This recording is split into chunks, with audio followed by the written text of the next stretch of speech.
In the Islamic tradition, there's a hadith that says that that God created the Ar-Rahman, the merciful, created man in his own image. And they have a lot of debate about what that tradition means, but the dominant opinion amongst classical Muslim theologians, and obviously there's some anthropomorphic traditions in Islam that, in fact, what's called the Wahhabi or the Salafi tradition tends to have a very anthropomorphic idea about that tradition. And so they will argue that God's actually in the direction up, and they demand. I was once surrounded by a group in Saudi Arabia. I was in Medina, of young students. Some of them were American students that were studying there. And they surrounded me demanding that I assert that God was up, like physically up there. And I told them, I said, do you concede that the earth is round? And they said, yes. And I said, well, where do you point if you're on the other side of the planet? What do they do? And that definitely confused them a little bit. But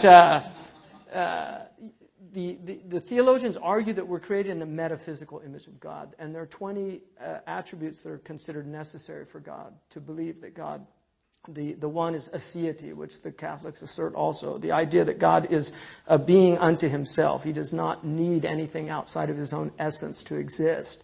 And then the idea of firstness without beginning, lastness without, and it goes on. But the 7 attributes that of life, of sight, of hearing, that he's mutakallim, that God speaks. So sight, life, hearing, speech, and that he sees everything.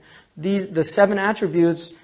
The theologians argue that these attributes manifest in the human being as a way of approximating the understanding of God to man. That we know that God is all-seeing because he has limited our sight, and yet he can speak to us and tell us that he's all-seeing, and the fact that we have sight enables us to understand what that means. Even though, in mathematics they say any number over infinity is canceled out. And so any temporal attribute of a contingent being in relation to the atemporal reality of an absolute being that's not contingent is canceled out. So we can't say we see, but we can't say we see like God.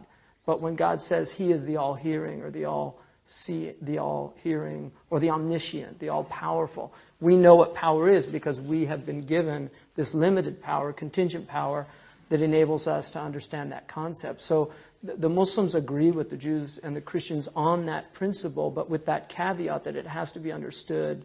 We have the Christians call it, Catholics call it the via negativa, right?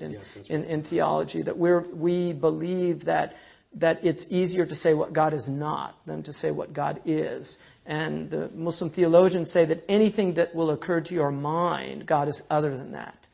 And so, in the end, there's the inconceivability of God for the human intellect, and in fact, there's a tradition, the Prophet Muhammad said, never reflect on the essence of God, but reflect on the gifts that God has given you, the blessings. And we know that mathematicians like George Cantor, who attempted to even penetrate infinity, and most of these mathematicians have gone mad. I mean, literally, Cantor ended up in a straitjacket, that the human being cannot contemplate infinity, even an actual infinity, which mathematicians talk about, as opposed to an absolute. But